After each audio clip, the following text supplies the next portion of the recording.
Assalamualaikum warahmatullahi wabarakatuh.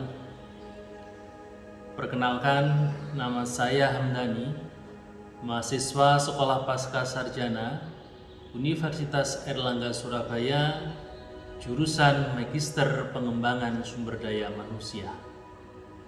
Pada kesempatan hari ini, saya akan mempresentasikan tugas mata kuliah Filsafat Ilmu Sosial dengan dosen pembimbing Bapak Profesor Dr. Muhammad Adib.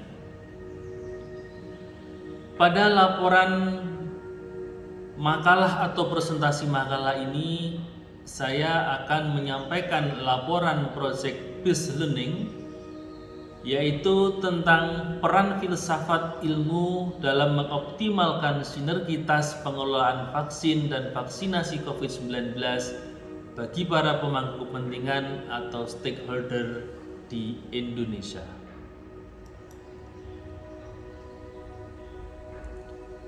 Dalam makalah ini, abstraksi yang kami paparkan atau yang kami uraikan adalah sebagai berikut.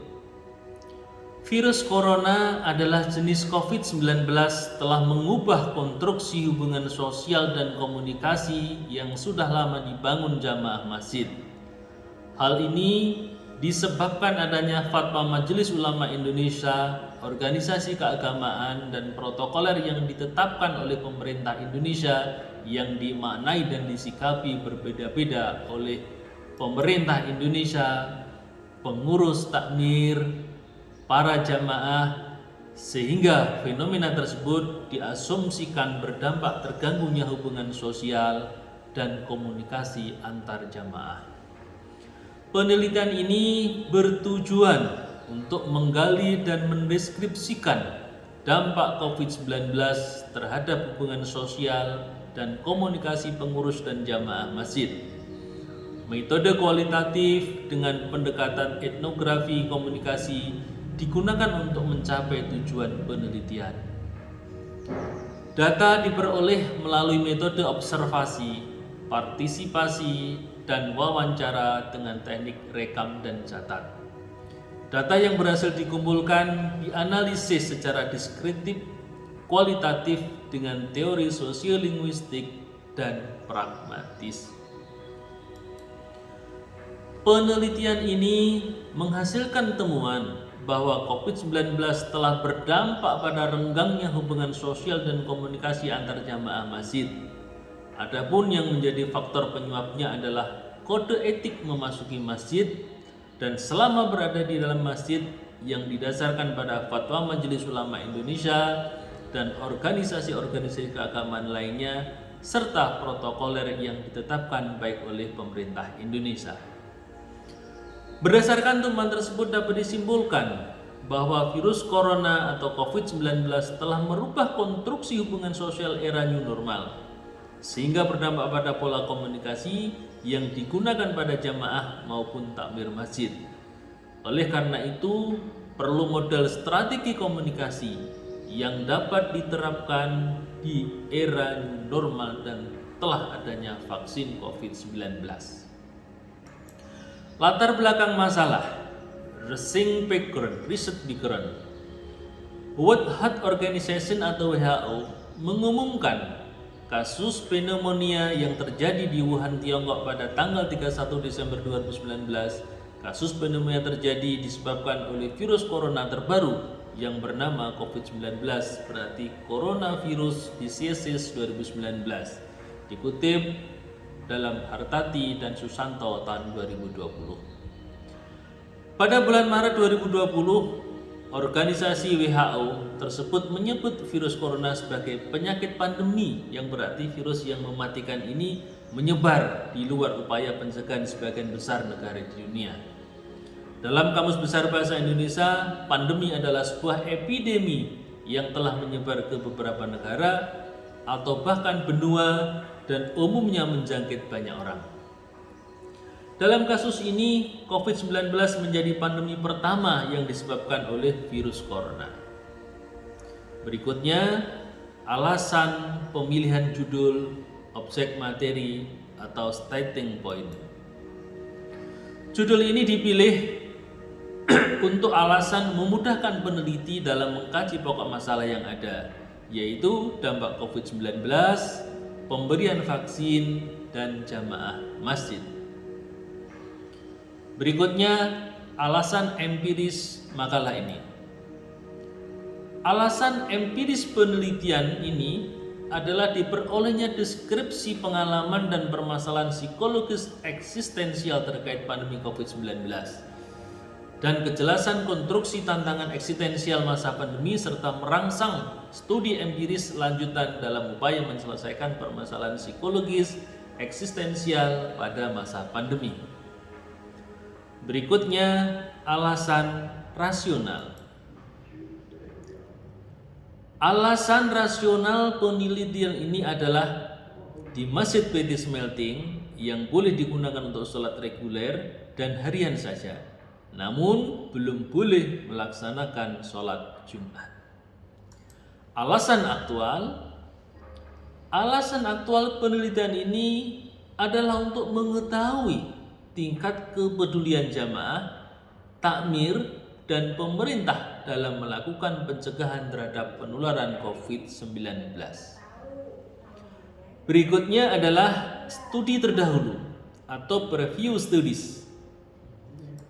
Peneliti terdahulu yang telah melakukan penelitian dengan judul COVID-19 dampaknya terhadap hubungan sosial dan komunikasi pada jamaah masjid di daerah Tapal Kuda oleh Ahmad Haryono, Lutfi Arifianto, Irma Prastiawati, Sabrina Izata dengan alamat email aharyono.sastra@unes.ac.id dari Universitas Jember, Jawa Timur. Dan peneliti berikutnya adalah vaksin dengan judul Vaksin COVID-19 di Indonesia. Analisis berita hoax Rohani Nani Rahayu, Sensusiati, Pusat Data dan Dokumentasi Ilmiah LIBI dengan alamat email nanipdii@yahoo.com. Berikutnya adalah rumusan masalah. Berdasarkan rata belakang, maka permasalahannya dapat dirumuskan sebagai berikut. 1. Bagaimana jamaah masjid di PT Smelting berinteraksi sosial dengan sesama jamaah masjid dan karyawan PT Smelting. 2. Bagaimana pengaruh pemberian vaksin terhadap aktivitas jamaah masjid di PT Smelting. Berikutnya, tujuan dan manfaat penelitian. Yang pertama adalah manfaat teoritis. Berdasarkan rumusan masalah, adapun tujuan dari penelitian ini adalah untuk mengetahui kesulitan jamaah masjid dan karyawan PT Smelting selama pandemi COVID-19 untuk menjalankan ibadah di masjid, khususnya sholat Jumat. Alasan praktis. Yang pertama, bagi peneliti.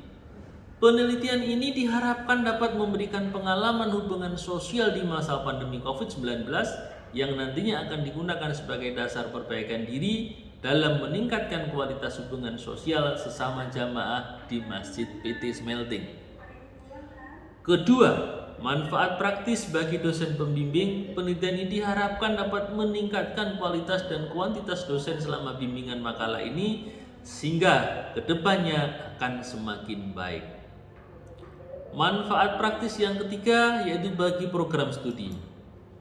Penelitian ini diharapkan dapat memberikan masukan, informasi dan referensi untuk meningkatkan sistem pelayanan pendidikan bagi mahasiswa. Yang keempat, manfaat penelitian bagi universitas adalah penelitian ini diharapkan dapat memberikan masukan, informasi dan referensi kepada pimpinan universitas serta jajaran pimpinan di bidang akademik sebagai evaluasi dalam pencarian solusi terhadap kendala-kendala yang dirasakan selama pelaksanaan makalah ini di masa pandemi COVID-19 dan dapat dijadikan perbaikan untuk tahun selanjutnya. Yang keempat, kerangka teori atau konsep. Kerangka teori atau konsep seperti diketahui rencana pemerintah untuk melakukan vaksinasi terhadap penduduk Indonesia ternyata mengalami hambatan, diantaranya berupa pemberitaan yang tidak benar atau hoax. Oleh karena itu, makalah ini ditulis dengan tujuan untuk mengetahui berita hoax yang tentang COVID-19 berkenaan dengan hoax tentang komposisi vaksin COVID, hoax tentang dampak vaksin COVID, dan hoax tentang menolak vaksin COVID. Vaksin COVID yang ada dan beredar di dunia serta di Indonesia, yang pertama adalah vaksin Sinovac. Vaksin ini diproduksi di Cina dengan nama Sinovac dan Sinovac. Yang kedua adalah vaksin Sinovac.